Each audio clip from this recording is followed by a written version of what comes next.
We are live. And good morning, Patriots. Tony Shaffer here for another explosive episode, and not the Joe Biden kind of explosive, just saying, episode of Wake Up Patriots. I hope you're waking up. I'm waking up.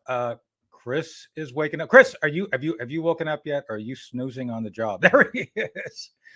I am Man, always snoozing on the job. It's early you're here like for me. you're like that Barnabas guy on Dark Shadows. Did you know that? A little bit like that, yes. Barnabas Collins. You're I'm like not. the Barnabas Collins. You kind of lurk around. You're behind the scenes, and you're making things happen like Barnabas. Except you don't bite people in the neck, which is a good thing. I'm saying I don't that's a good sniff anybody either. thing. You don't sniff anybody either. So yeah, welcome Patriots. Good to see you all. We'll be going through. I'm going to try to answer chat as best I can. You know, as we go through and talk about news of the day. So let's start off with a tribute to my friend. Some of you know you've been following, and by the way, Chris, John Castamatidis told me they're going to do a full page ad today in the New York Post for my dear friend and patriot, actor, director, Emmy award-winning actor. By the way, he won an Emmy for his role playing Mayor LaGuardia. And that is no other than Tony LoBianco. Tony passed quietly day before yesterday on the 11th, and he was a dear friend of mine. So I'd like you all to take a minute to recognize and remember Tony. Tony's last public appearance was on my behalf back in November. I was honored to be asked to be the first. Got the hat right here. Obviously, the first annual National Veterans Parade. I was asked to be the Grand Marshal. Tony did the reading of Just a Soldier. He was an extraordinary man, and he will be missed. He was someone who actually did a great deal of uncredited work.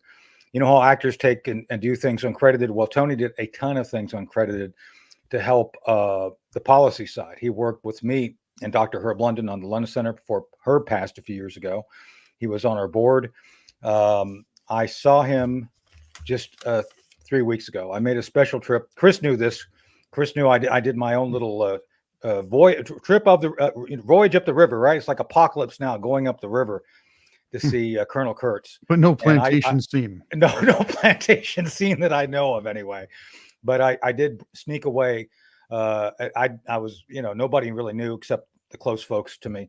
And I went up and spent part of the day with Tony. And there he is. There's Tony and I at the first annual parade, Veterans Parade, and I was able to give him a Bronze Star. So he deserved it. He cried. We cried. We unfortunately knew that he didn't have much longer. I'm tearing up thinking about it right now. But so often, Chris, you say, man, why didn't I go talk to him before he passed? Well, I did, and I feel really good about the fact that we spent some quality time together, reflecting and talking. And he was a very Christian man. He had accepted Jesus into his life. Let's talk about calling Jesus.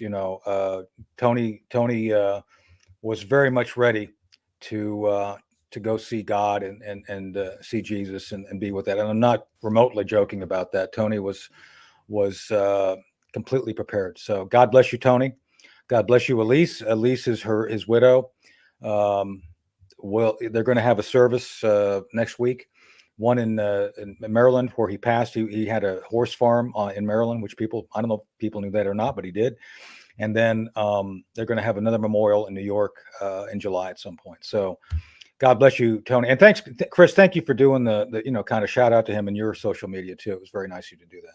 Well, I did have the honor of working with him and meeting him and putting him on programs with talk show hosts, and including yourself, by the way, and working with him thank you. behind the scenes at the London Center and Project Sentinel. He's a great supporter of good causes, a philanthropist. Liberty, great supporter of liberty. So and a philanthropist. Yes, and then he did a lot of things with, like I said, with veterans, and right. He was very close to Gary Sinise. He and Gary Sinise did things together. So clearly, we owe Tony a debt of gratitude. People like him are literally the lifeblood of the United States, of our Constitution, and everything that's important to us. So, Tony, you'll be missed. God bless you, Godspeed, and as my friend Jerry Doyle said on Babylon 5, I'll see you outside the rim. And we will. So there you go. So back on to the program. We need to get into some of the things that that we need to work on regarding current news. So let's jump right into it. Chris, I want to start with a comment. Do you mind? Oh, of course not. Well, it's your show. I'm just the. Oh, I'm thank just you. the. Well, I I'm forgot just that. your I evil forgot. sidekick, your henchman, if you will. Yeah. No, you're Barnabas Collins today. Igor. I used to love that show as a kid. It's like, ooh, Dark Shadows. Ooh, everything was dark. You know, it's like, oh, okay, this is kind of cool. So it was. So I got to start off. Did you know? Did you know? According to MSNBC, Joe Biden is the embodiment of law of rule of law. Did you know that? Joe Biden is the embodiment of the rule of something. I mean, maybe uh, the rule of ice cream machines. I don't, or the rule of McDonald's ice cream machines. You ever notice when you go in there, you want some ice cream, most of the time it's broken down. That's the Joe Biden rule of ice cream machines. Well, that's true. Well, I know that Joe has some issues regarding things that are mushy. Can I say that? I guess I did. Wow. Woo. Oh boy, it's early. Have some coffee on me. So Well, did you see the pictures? anyway, Did you see the pictures in the post of him at the G7 and trying to talk to Prime Minister Maloney of Italy, Giorgia Maloney? I mean, look at these. no, I did not. I missed that. Oh, there he is. He's trying to salute her. Then, oh my gosh, it's very embarrassing. It's like, then he's like, oh, I don't know what to do. It's a girl. She's a little too old for me, but should I sniff her? I mean, she's leaning in. Yeah, I no, it's a think now's the dilemma. time. It's like is it a sniff or shower time? I forget. And it's like where is there a shower room around here somewhere? Are we on a He's like, beach? he's like, she's little, but she might be too old for me. She's got the features, but not the age. Do I shake her hand or do I grab her hair? Do I offer her a like, nutty hey, buddy? I'm confused. Jill, can you help me out here? Somebody get this guy a nutty buddy or Oh my, a drumstick or nutty something like buddy. that. It's like the scene in Caddyshack when in the pool where the groundskeeper picks up the Babe Ruth in the pool and eats it. So yeah, it's like that'll be good. So Oh boy. all right, got back to news. But anyway, I just thought you'd be interested in knowing that according to MSNBC, I wrote it down. It must be true. Joe Biden is the embodiment of law and order. I just thought I wanted the audience to know that. For those who are on the fence about Joe Biden being for or against law and order, take it to the bank. Joe Biden is the law and order, the man. If you look at Joe Biden, you see law and order, right, Chris? I suppose. I mean, yeah. I Yeah, guess he's the man. He's the man who I look to when it comes to obeying the law and that's law being right. not above anybody. Look And no further. he never uses anything to his advantage. And No. when he lectured Vladimir Putin about taking political prisoners, I mean, I thought, wow, he reminds me of my grandpa. That's Uncle what Joe. people have Well, actually I said guess to it'd be me. You know Grandpa that? Joe, right? That scares me. I've actually had arguments with So now, liberal see, people. you're getting me to geese because now I'm. I've had Yeah, liberal people tell me, Tony, that he reminds them of their grandfather, and I'm like, "Really? Did your grandfather sniff you or invite you in the shower when you were?" Like, I mean, I don't know. It's just it's weird. yeah, But no. Well, so you bring up Joe. I think of Uncle Joe moving kind of slow at the junction, Petticoat Junction. You know, I get these bubbles. You know,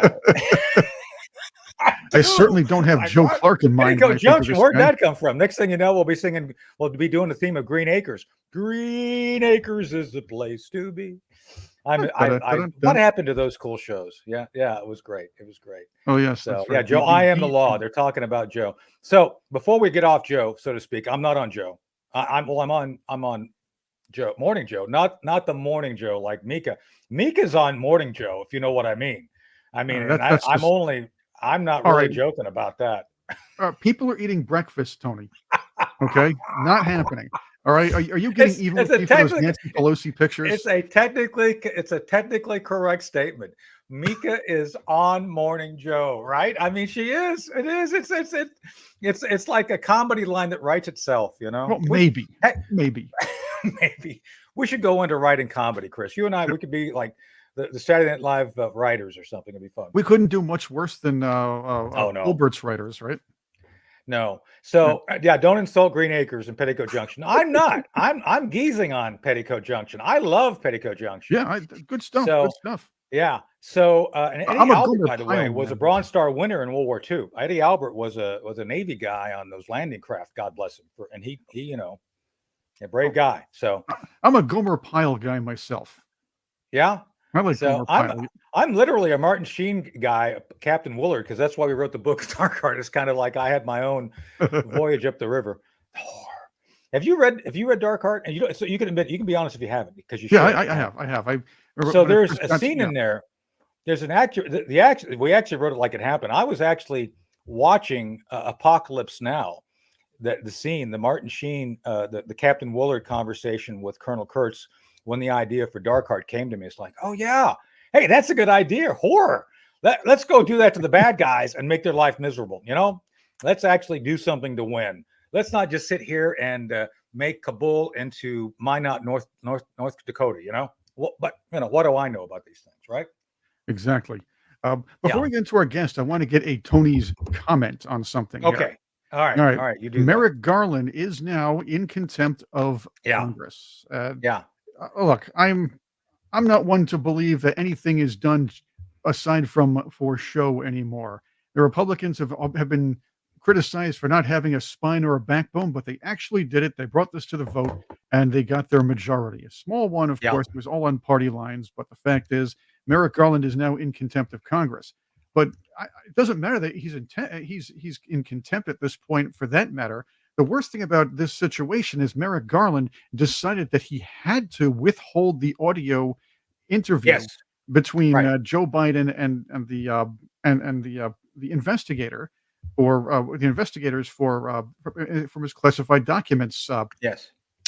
Because he's definitely afraid information will come out about it or more than they're letting up, and that's my issue. Maybe that there's a possibility they may have doctored or left things out of the transcript that Oh, they did. that they don't want heard in the audio. No, I'm sure they did that. So let's break this down a little bit because this circles back to Joe Biden liking soft things. Just saying, it does. I'm telling you because part of this is that Biden, not Garland wasn't in the room, but I don't know what he was doing at the time, but he was off somewhere. He was probably trying Joe to Biden literally meandered around the interview so badly that's why they had to cut up and change the transcript because if I mean I think even if they did an accurate transcript with the time hacks, I mean like we're live right now, the audience is watching us and they're watching and you know and I'm getting okay Tony no yeah I know I'm saying some things getting all upset but life is life, right? That's right. Oh, by the way, I'm wearing a sea of mud t-shirt, one of my favorites. This is very comfortable. Highly recommend them. Sea of Mud.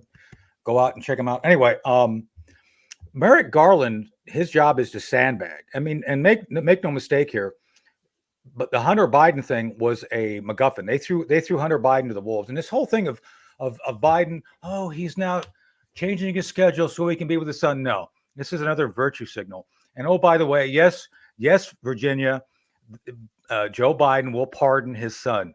There's no doubt in my military mind that it's coming. So Garland's just a going to matter go of along with when, though. It's a matter of when, Tony. Yeah. It Right. could be just before or just after the election. He was mouthing off. Biden was mouthing off just that very evening. His son was convicted about gun control to gun control people. Yeah. The idea is now the Democrats can use Hunter as an example. Joe can say, "I put my own son away because of the whole illegal thing." Yeah. My Someone son, said it here. Who said it? That Denise 15 said Hunter is the fall guy for Biden. That's all it is. This is he's taking one for the team. He took one for the team. He's taking a few for the team. I've seen the pictures, just saying, but let's not go down that path. There you go.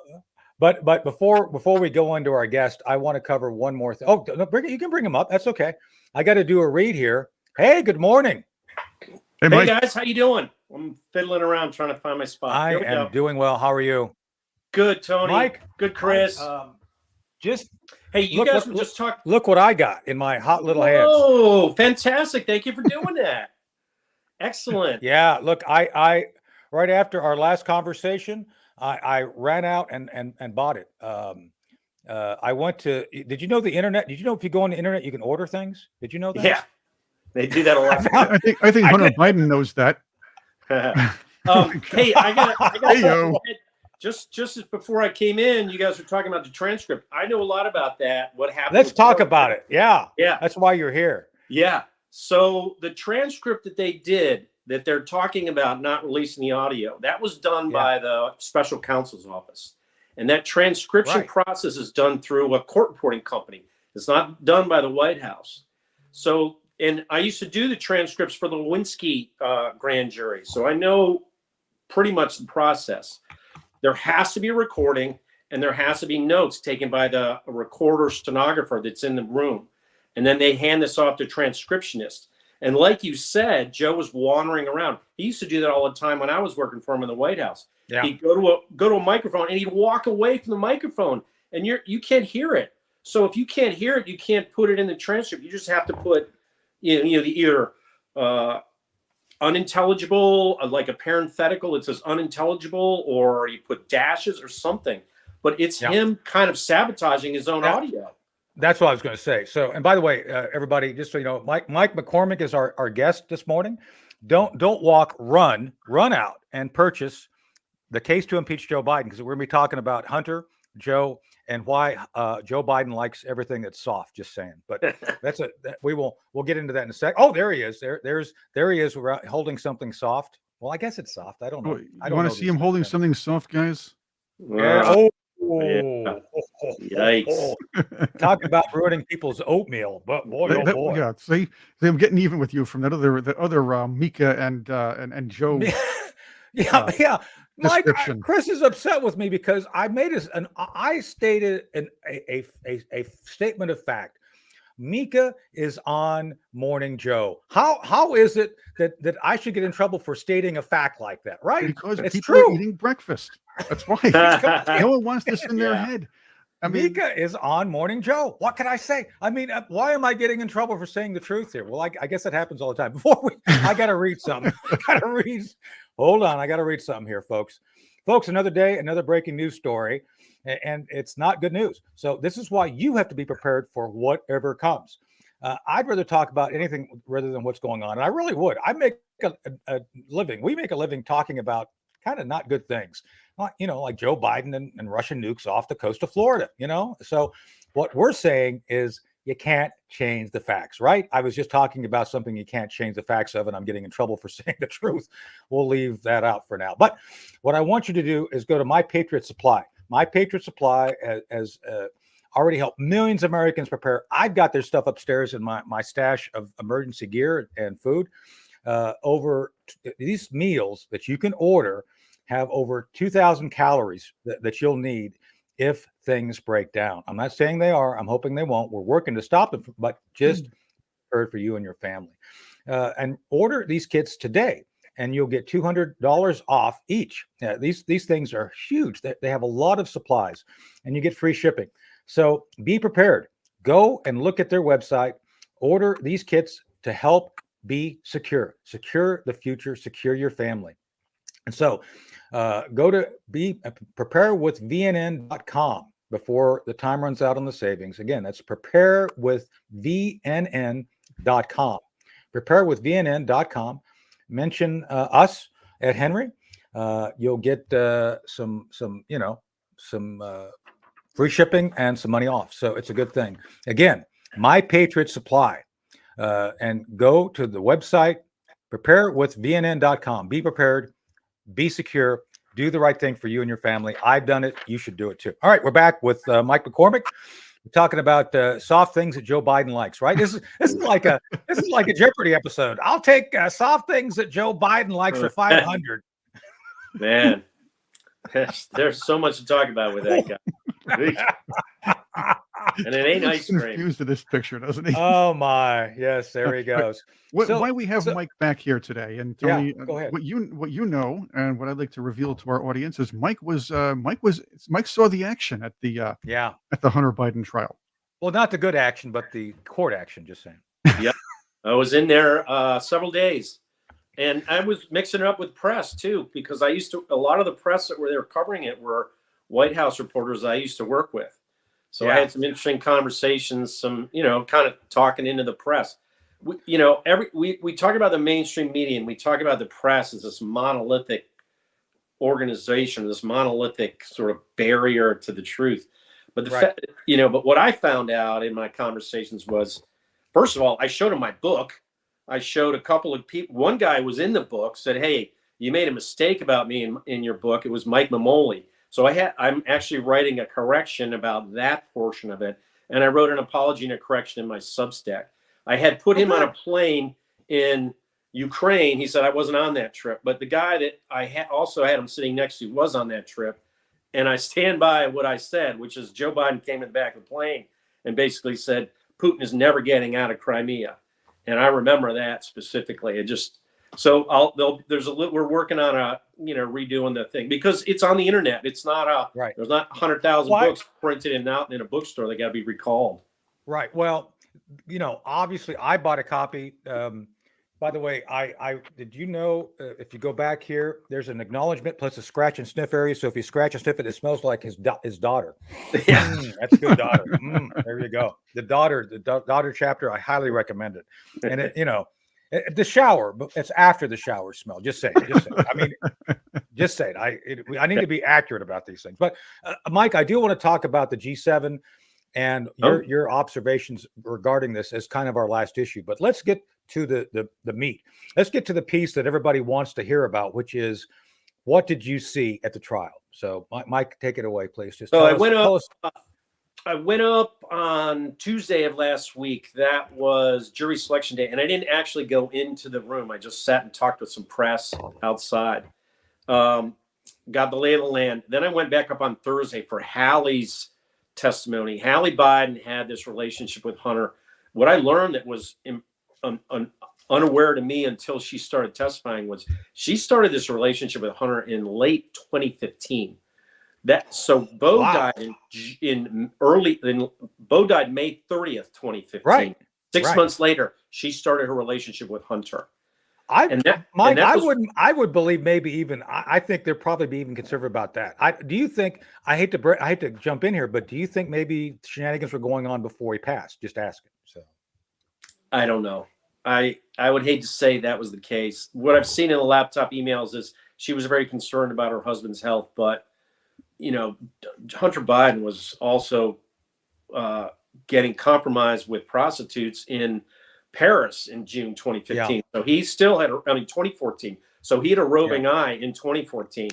So maybe it roved to his sister-in-law. I don't know. It certainly did for a while. It's interesting though, but the court official transcripts move that timeline more close to Bo's death, right? That's what you're concluding, right? Correct. Okay. Sorry, didn't mean to keep going. I didn't mean to Her interrupt. testimony. So, it was wrenching for her. It was tough. She said, "I'm ashamed of that period of my life," and she's now in AA. She's got remarried the weekend before. God bless her. God bless her. Yeah, By the way, I'm on the 15th in 2 days. I'll be coming up on 32 years of sobriety in AA. So just saying. So God bless her for doing that. That's a good. Congratulations. That's a huge step for you and your family. Thank you. Yeah. And she had a wrenching experience. And then, but the thing was, it was a slam dunk case. I mean, the evidence that they presented with her testimony, with all the stuff, they validated what was in the laptop that the FBI had. There's still some arguments that, the laptop was corrupted when it was taken over by people in the Trump White House. That doesn't fit at all. That's the laptop I've been using, is the one that I got from Garrett Ziegler at Marco Polo. And this laptop is the same as the one the FBI had. Nothing changed. maybe a little bit of like they added some folders or something, but the actual diagnostics that were done, they fit exactly. And that's what I put in my book. So now all the emails that are in my book that show Joe doing business with Hunter, the FBI has their version, and I guarantee my emails match up exactly with their version. So there's no question that what's in my book is now validated by this trial. And it all shows how much Joe was involved in the Burisma. So back to the trial. I was up there for the first day of. And Mike, before you get off the trial, let me make a mention. I'm glad that you are so certain regarding the authenticity, because as I mentioned in our last interview, Colonel Ron Scott, one of the men I worked with on a black program regarding loose nuclear weapons, Colonel Scott is the uncle of JP of John, and so he personally, Colonel Ron Scott, took it to the FBI. So we've now circled the square. You validated from your end. I know where it started. So it's a complete picture. The audience should know this thing was authentic. 10 ways from Sunday. I'm sorry, Mike. I just wanted to throw that in there. Just make sure. Yeah, absolutely correct. And it turns out I'm in that laptop. The transcripts I didn't know that. Wow. Yeah. The transcripts I wrote were passed around by Hunter Biden and his pals. No pictures, just transcripts. Right. Yeah, clarify that, Yeah. Well, you jump right to the conclusion, don't you? Man. Well, we asked the tough questions here on Wake Up America. Man. Yeah, no, the transcript I wrote. I just went off the rails. Okay? I gotta watch what I say with you guys. The transcript I wrote are in the laptop. And there's a couple of instances where if you go to BidenLaptopEmails.com, that's another Marco Polo gift that they gave us. They put all the laptop emails in there, and you type my name in, Mike McCormick. There's 2 transcripts of mine that pop up because I made a mistake when I was sending them out. And instead of putting them on a blind copy line, I put them on the CC line. I didn't put on the BCC line. I put on the CC line. So that puts my that's the website. And you could are you going to type it in? Type my name in. All right, let's do that. Okay. Okay. Now you're sure we're not going to have anything we can't show on the? No, nothing. It's just emails. So then, yes. Ooh. Let's see. You can download them. Yeah, you can download them here. Yeah, it's good. There should be 2 emails that I sent with my name at the top of the send list, and one is from early July 2015. So this is just weeks after Bo died, and it was a big speech that Joe gave, and the email traffic was basically they said Joe went off the rails in the speech. We tried to keep him. Wrote him a great speech. He just kept going and going. So in this is 2015. This is July 2015. They're trying. Yeah, there's a whole bunch of Mike McCormicks because it's a common name. So it's like July 2015 is where my actual transcript shows up. You may have to go to another page, and they said this transcript went off the rails, and so the speech, he went off the rails with the speech. So they wanted him then to be president. This is his inner group wanting him to be president and using a transcript of his speech as an example. Look, he just can't discipline himself when he speaks. This was what they knew in 2015. So that's what's in that's why, and that exactly fits with the send list fits, and what they were saying amongst each other fits with what the laptop was doing. So quickly back to trial. I was there on Monday for the closing arguments and the hour of jury summation. They didn't come to a thing. I went back on Tuesday. I got there just as they were coming in, and I got in the head of the line, ahead of a bunch of prominent reporters, and was able to get to the door of the courtroom as it closed. And who walks out? But Aunt Val walks out of the bathroom, and they wouldn't let her in, and she was spitting mad. So I'm standing out in the hallway. And Aunt Val was freaking out that she can't get in. I have to get in there. And I can see through the window that the jury's in. The jury came in, and then all of a sudden, the jury goes out. As soon as the jury leaves the room, they let Aunt Val in for about 5 minutes, and then everybody comes out. Press are running past. and I watched Hunter and the first lady and all these people, the entourage, come out. Couldn't tell by their demeanor what happened. I didn't know at that time. I didn't know what happened. No one outside the courtroom knew what happened. And so I went down one floor to the overflow room, and that's where one of the press said, I said, what happened? They go, guilty on all 3 counts. I was like, whoa. Wow. So I went from there straight down and got involved in trying to get to the press conference. And the press were doing their reporting.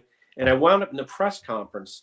The press conference was at a site down the street and around the corner from the courthouse in the Delaware U.S. Attorney's Office. That's where David Weiss had been conducting the investigation. Now, I had sent information to that office a year ago saying, I want to be a witness in the grand jury. I saw Joe Biden commit a crime on Air Force Two. How do I do it? And I never heard back from him. I called that office and said, did you get my information? They wouldn't acknowledge even getting the information, even though I sent it as, return mail. I mean, I got a receipt and everything. So I wanted to get into this press conference. So I pushed my way into the press conference, and they let a lot of media out. And I was standing at the edge of the room, and they didn't want to take questions. They were afraid of adversarial questions. And they only had a limited amount of press in there. They had one camera stand as a pool reporter, and they had some pool reporter still photographers, and then they had like maybe 25 writers and news reporters, different outlets. So I was standing in a corner watching all this, and they came out. They made their 3-minute statement. As soon as they stopped their statement, I yelled out, "I was a witness to Joe Biden crime on," and I made a mistake. I said Air Force One, and I corrected myself. I said Air Force Two. And I want to be in your grand jury, and you won't let me in. They closed the door and ran out. They were basically running away from my question. And that went out over the air. I got a text from James Rosen at Newsmax. He said, "Hey, Mike, was that you?" I was like, "Yeah." He goes, "I'm going to try and get you on tonight." So I tried. We sent an email.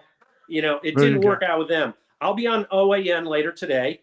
That's going to be on a weekly report. I was on with other media around.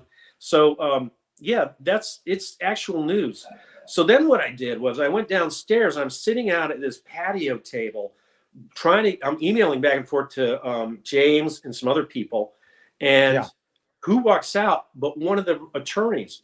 Leo Wise was one of the attorneys that tried the case. And I recognize him. I had actually sent him a copy of my book in February to his office. I left emails with him on his email. Not emails, voicemails on his voicemail when he was a prosecutor in Baltimore. And I dial up there and said, "Hey, I'm Mike McCormick. I could be a witness." So I saw him and I ran after him, and I had my phone going and I videotaped it, but I'm not James O'Keefe. I'm videotaping literally the street and the sidewalk. So the audio's good, but the video's bad. That's Leo Wise. And I see him walking across. So I go, "Leo, I gave you my book. I was a witness to Joe Biden's crimes on Air Force Two in 2014. He says, I can't talk. Sorry, I can't talk about the grand jury. I can't talk about it. I said, so you don't want to talk about anyone who's witnessed a Joe Biden crime in your grand jury? He goes, I can't talk about grand jury. And he's literally running away from me. I'm sure. And wow. 10 more steps, and he's across the street and in his office. And I was like, do you have a card I can get? He goes, no, I don't have a card. I can't talk to you. I was like, okay. They're running away from the fact that Joe Biden, there is a witness to Joe Biden's crimes on Air Force Two, and they won't have that witness in front of their grand jury. And that's what happened yesterday. And all that is in the case to impeach and imprison Joe Biden. So, yeah. So, James and I are friends. I hope James gets you on because, you clearly need to be. But just a side note, I was thinking this morning as I was doing my pull-ups, Chris, this is something that I think about often. And what was that guy's name? Leo Weiss? Leo Wise. Leo Weiss, yes. So he looks Leo like Weiss, Harari, doesn't he? Leo Wise works for David Weiss. David Weiss is the special counsel. Leo Wise. So this is a question for both of you. Have you ever wondered, back when we were kids, remember we used to be outside doing things, going to school, and you'd always see the kids on the short school bus, right? Have you ever wondered what happened to the kids on the short school bus? Well, I know where they're at. They're the ones in charge of things in the Biden administration, right? Yeah, it's crazy. it's like everybody is slow. Everybody rode the short bus going to school, right, Chris? Exactly. But I want to present to you this. Did you ever notice that Leo Weiss and this Harari fellow from the WEF, Ooh, they have never been in the same room together. man, Yeah. this is like remember that movie which I met Gregory Peck on the scene of was Boys from Brazil. Maybe there's a Boys from Ipanema thing going around or something, you know? Yeah, Yeah. Yuval Noah Harari. That's the guy that says That's humans true. have no rights and everything else, and religion, everything's a construct. Yeah. Yeah. So maybe We are simply food and labor for them. So yes. yep, Right. doing this again. Here is Leo Right. Weiss, Yeah, yeah. and there is Yuval Noah Harari again. Yeah. And they don't even bother like Clark Kent does to put glasses to just switch the glasses off. So that's right. So I didn't get into the quick read. We got to pay some bills here, but this is a great time to talk about lean. What a great segue. Everybody's talking about weight loss injections because they are so dramatic. And maybe the Harari guy and that other guy were on it because they're pretty thin, but not for you. No, we don't want you clogging your bloodstream up with injections. We want you to do the right thing. We want you to find something you can eat and supplement your diet that'll make you feel better and look better. And that is lean. The results are remarkable. The ingredients in lean have been shown to lower blood sugar, burn fat by converting it into energy, and curb appetite and cravings. That's a big thing. I try, for example, y'all know I do pull-ups and stuff, and I did my workout this morning before I came on, and I don't eat anything after 8 p.m. And so one of the things this would help you do is kill your cravings, because who doesn't want to have, a handful of juju beans at midnight, right? Or a quart of ice cream like Joe Biden does to keep, going soft things again. But not you. No. You need to get lean. Lean is not for the casual dieter. This is for someone who actually wants to lose some weight to get back in shape. So the doctors at Brick House Nutrition created lean for frustrated dieters with 10 or more pounds to lose. So if you got a little bit of extra weight, this is a great way to get rid of it. So let's get you started. Check it out. Go to leanvnn.com, leanvnn.com, and enter VNN for a 15% discount. You want to do this? You want the discount? That's, again, leanvnn.com, and enter VNN for your 15% discount. Obviously, this is what you need to do. This is what anybody needs to do for their health. Curb your cravings, turn your body of fat. If you have fat, I'm not here to judge. I've got fat on me still, but you want to turn it into energy and be active. So lean. Again, go to leanvnn.com and enter VNN for your discount. Thank you. All right, back to the show. So we're still talking to Mike McCormick, the case to impeach and imprison Joe Biden. So, Mike, my next question, and by the way, run out and buy his book. You need to get it. Especially the scratch and sniff. There's like scratch and sniff sections in the back. It's all like a potpourri of Biden smells. Well, I wonder what the scratch and sniff section for Joe Biden's next autobiography would be. Oh man! Hey, are you going to put in a D-Day stage version of the scratch and sniff for your next book, there, Mike? No. No. I'm only writing about what happened years ago, and that's okay. I don't have when I was up there at the trial one of the days, I went to it's a long drive up from DC, going to the men's room, and who walks in right beside me? Kevin Morris, the sugar brother. And I'm washing my hands. I look over, and who walks in? Hunter Biden himself. Ooh. Yeah. Did he look at you? Five steps behind him was the Secret Service. So I got out of there. Those Did you look? Did he look at you? Did he look at you like what? Interesting. No, they don't recognize me. Although some of the Biden entourage people did recognize, because I used to work with them. Yeah. Fran Person, he's in the book. He said, "Hey, Mike, hey," and I was sitting next to a guy who was up there, a good journalist from a real reputable paper, Financial Times, and he's like, "Wow," he said hi to you. I was like, "I'm kind of surprised he did," but he did, and I think they understood that I was there, and they were kind of tracking me to see why I was there. And then I got in. I'm sure. I got in that press conference, and that's all I wanted to do was get that question on the air, and it did happen. And then I got Goofy, Mr. Leo Wise walking across the street. That was just I couldn't believe how dumb they were. These guys are dumb. I mean, I'm sitting in front of their thing, and the guy walks out. There's no one with him. School bus riders. He's unattended. There's no one with him. All he had to do was he was walking down the street to his office, and I just ran over and got him. And when I call, there's audio of it. I said, Leah, I gave you my book. It's not like he said, I don't know who you are. I don't know what you're talking about. He was already familiar with me at that point in time. So, after the question was asked upstairs, they probably said, who was that? What's that guy? Oh, it's this guy. Oh, I got his book. They know about this book. They have the information that there is a witness, and they are slamming the door against me. And the only way we can get the word out is thank you guys for having me on.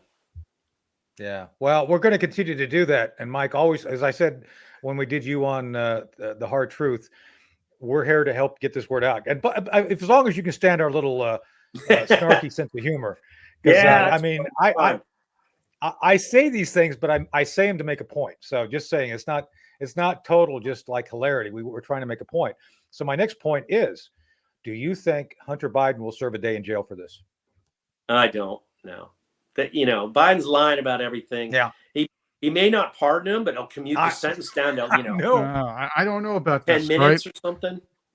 Biden is the fall guy for this. He is going to go to jail, but it's going to be a Camp Cupcake. It's going to be a Martha Stewart Camp Cupcake where the rich go to just get minimal security, yet get to hang out, because the idea is for the Democrats to use this for political gain to get Biden to win some power back, whatever they can get Chris, in November. That's the idea, and they want to show everybody, look. We're not a two-tiered system. We just put the president's son away. Right. That's definitely part of it. And I'll tell you something about the jury that surprised me. The jury came back with a guilty verdict. I was shocked. I was on the radio the night before saying I have very low confidence they'll come back with a guilty verdict. It was a slam dunk case on the evidence. It was a slam dunk case. Yeah. But the jury was a cross section of Wilmington, and this is Joe Biden's basically his kingdom, right? Right. They had the first lady in the front row, and they had the wife and all the good people, high-profile Wilmington people, all throughout the trial. And the closing argument by Addie Lowell was, "You have Hunter's life in your hands." To the jury, you have Hunter's life in your hands, and you are, you're he didn't say it's your celebrities, but he said, when you walk in, if you notice, everybody in the courtroom stands for you because you're the second most important group here behind the judge. You judge Hunter. So they're putting this big emotional argument behind it. Well, the jury, according to good reporting in the New York Post, jury went out that first night after an hour of deliberation, split 6-6. They came back the next morning and they were 11 with one holdout. Overnight, 5 of those jurors decided we're not backing Joe. They're not backing Joe in Wilmington. This is a big thing for the Democrats. Yeah. Big. That's an interesting point. Yeah. There's another thing I want to throw to both of you gentlemen. Let's say he was convicted. He will be sentenced. Let's just say, since one of the big points of this was Hunter's addiction, the way to get out of this is have the prosecutor and the defense agree to a rehab stint for Hunter Biden. Abby Lowe mentioned that in his statement about his recovery. And by the way, I think they're going to circle that square. Mike, what was the name of the sugar brother you mentioned just now? Kevin Morris.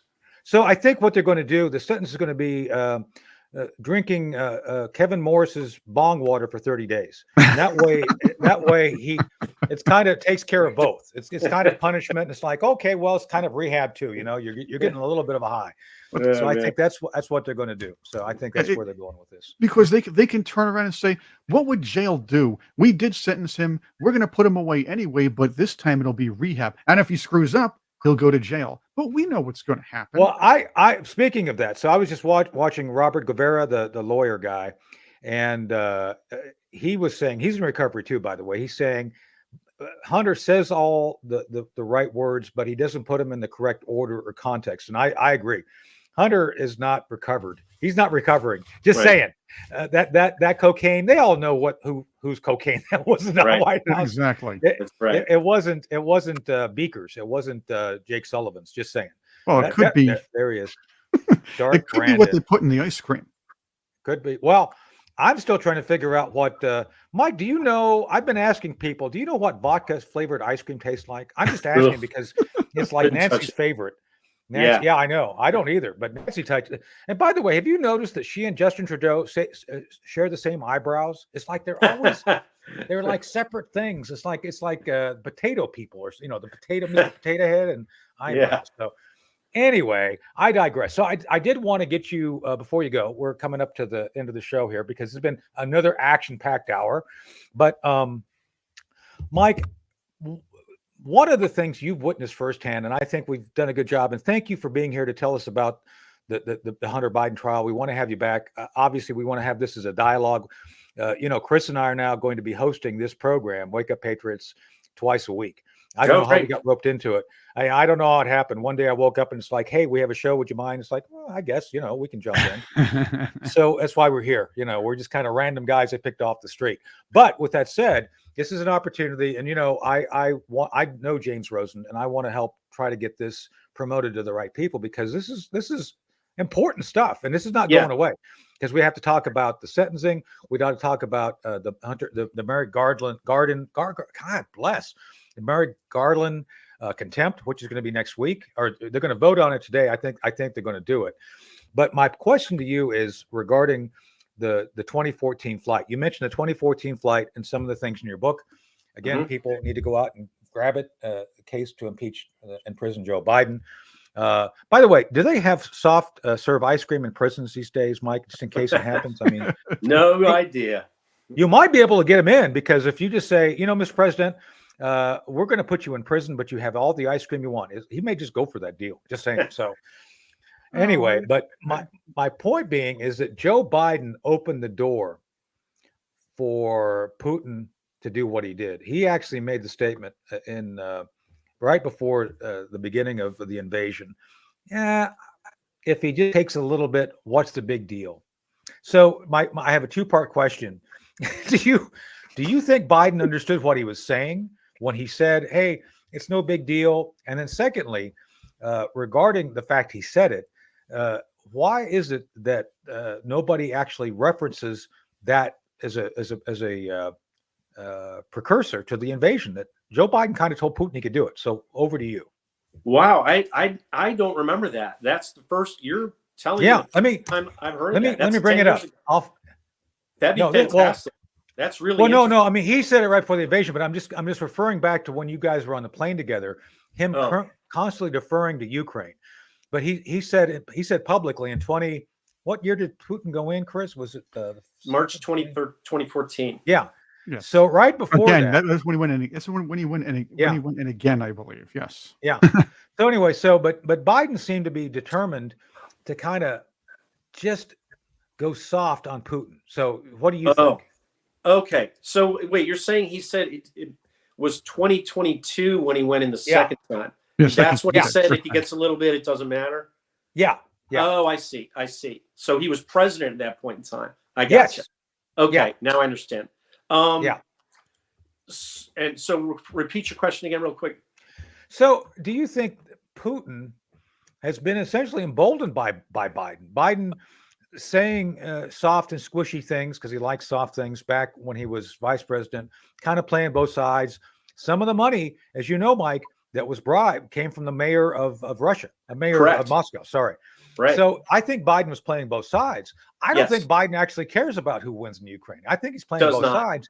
And I think when he said right before the invasion in 2022, he meant what he kind of was like a Freudian slip. It doesn't matter if he takes some of Ukraine. So what do you think? Is that true? Yeah, he doesn't care. He was, he was there to, so one of the things I put in the book was I was on this plane and one of the press asked him, do you think Putin will ever give up Crimea? And it was on background. It was, known that he would only speak on background. He goes, this conversation's on background, isn't it? And the press guy goes, yeah. And then Biden goes, nope. And he walked away. So I knew from that point on time that this whole stuff about the Minsk Accords and we're going to get them to get back to, it's just BS. And it was always BS. They know it's not going to happen. Yes, he set up, Putin definitely knew that Biden was so compromised with Hunter and himself in Ukraine that he could go into Ukraine and basically take over the energy sector, which is what he's about to do. And they're going to wind up with that. And Biden's just a big weakling. So, yeah. So, so right now we've been talking about the G7, and I think this is great because, President Biden delayed his arrival at the G7 because he's so concerned about Hunter. Oh, I'm sure. It's just a virtue signal. He's probably in the basement. It took him too long to get out of the bathroom. That's what happened. He missed the first. Yeah, that's right. Yeah, so I don't buy it. I don't buy it at all. And I think this whole G7 thing is more virtue signaling because right now they're debating about how much money to give Project Ukraine. And Alex and Alexander over at the Duran, I love those guys, are always talking about this. And by the way, did you know, according to Alexander, one of the guys over at the Duran, highly recommend them. Foreign policy guys, they're the best. They talk about real stuff. Did you know that there's a theory in Europe, Mike, that the only reason Hunter Biden got charged and convicted because he's a Renaissance man. He's an artist. He's a chemist. he's a best-selling author. I mean, he's like the Da Vinci of our generation. All great minds are persecuted, right? I mean, obviously he's being facetious. We're being facetious, but it is kind of funny when you think about it. Now, when Tony says Da Vinci, though, he doesn't mean Leonardo. He means Fred Da Vinci. Leonardo's underrated cousin, who was on crack, way underrated, or on cocaine or whatever. Yeah, he's the guy that was designing the anchovies for pizza. That's what a bad history he has. He's the guy with anchovies. He's the anchovy guy. It's like, it wasn't a good idea. So anyway, but back to the topic of Joe and what he's doing. So I think the G7 thing, it's a MacGuffin. There's not going to be any positive thing come out of that. He's going to show up. He's going to say all the same stuff he says, only worse now. And that's my last question for you, Mike. I'm going to ask it, and the audience may not go nuts here because I'm watching the chat. Do you think they're going to dump Joe before the convention or at the convention? No, I don't. I think interesting. Joe has his hooks too deep into the inner workings of the Democratic Party. And I think what you may see at the convention is Joe switches out for a new vice president who will be understood to be the heir apparent, and Joe may make it known that he's not all of a sudden not feeling well as soon as the election is completed, and here's our guy. So that may be what happens. So then that'll be interesting. You can probably see a Biden Newsom ticket, which would be rather, could be. That could be interesting because this year the vice president's important, and Trump has to pick somebody too soon. Right. Yeah. The vice president serves at the pleasure of the president. They're not elected. They're appointed, so he can pull them out of there any minute. Well, that's the thing. I mean, I don't think most of their party feels comfortable with cackling Kamala. I mean, right. So, by the way, notably, we don't have time to get into it now, but in 2 days, on the 15th, there's the Peace Summit, and I'm using air quotes, obviously, in I like Lucerne, Switzerland, where basically, literally, everybody who lost in their EU races, and Zelensky and Kamala Harris are all going to show up. It's like the losers convention. It's like Big L, man. It's like all the losers in Europe are going to get together and like commensurate in 2 days. And by the way, on that note, Biden ain't going. Biden, speaking of you just mentioned, did you mention him, Chris? Gavin Newsom. He's going to be out in Hotel California with George Clooney and Gavin Newsom, doing a fundraiser rather than being in Switzerland with the losers. So I wouldn't be around. Losers. Yeah, that's true. That's true. It's a good point. Maybe Alec Baldwin shows up. There we go. Alec Baldwin and George Clooney and and Joe Biden. There's a sitcom there somewhere. We should get Susan Olsen on the line and ask her about writing a proposal up. That would be here's a that would be question. hilarity. Here's a question. Would you rather have a shot with Alec Baldwin or get hammered with Nancy and Paul Pelosi? Hey-oh. That's good. That's Wow. good. Did you write that, Chris? Did you I have someone just write did. that? That's good. That's good. Wow. By the way, Mike, did you, I don't know how, you're probably not too much younger than me. You remember Dark Shadows, the TV series Dark Shadows? Yeah, You know, I Chris, remember that when I was a kid. Sure. Chris is the Barnabas Jones of our show today. By Barnabas the way, just saying. Collins. Barnabas Collins. Collins. Yeah, Barnabas Collins. Sorry, I said it correctly earlier, but I got distracted. So Yeah, that would be Barnaby Jones, right? Yeah, Barnaby Jones was the Barnabas. Yes, Barnabas Collins. Barnaby. Yeah. Buddy Ebsen. Well, was yeah, Barnabas you're Jones. not, Chris. I know Buddy Ebsen. You know Buddy Ebsen. Just saying. So Right, there we go. Yeah, those are good days, man. We'd come home and see that. They were. Now, before So the deforestation of television. Yeah, no, we were just talking about Uncle Joe moving pretty slow at the junction. Remember that? So Love that show. I miss that. Yeah, it was a great show. So anyway, well, we're gonna have to wind it down here. We're getting short on our time and everything. So Mike, where can people find you? And again, I'm gonna promote your book again here, Case to Impeach and Imprison Joe Biden. Where can people find you? I'm on Twitter and Truth Social at Joe Unauthorized, and my Substack is Midnight in the Laptop of Good and Evil. And I've got some interesting stuff coming out. Maybe Newsmax would be interested in it.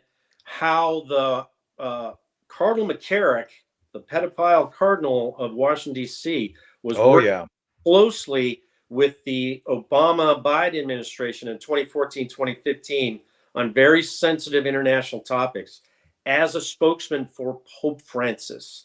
So holy cow. So the Pope, and I mean holy cow, yeah. There's a cabal for you. Correct context. Holy cow. Perfect, yeah. So yeah, the Pope networked through McCarrick alongside the church through McCarrick into Obama-Biden policies. Wow. That is incredible. That is something to note.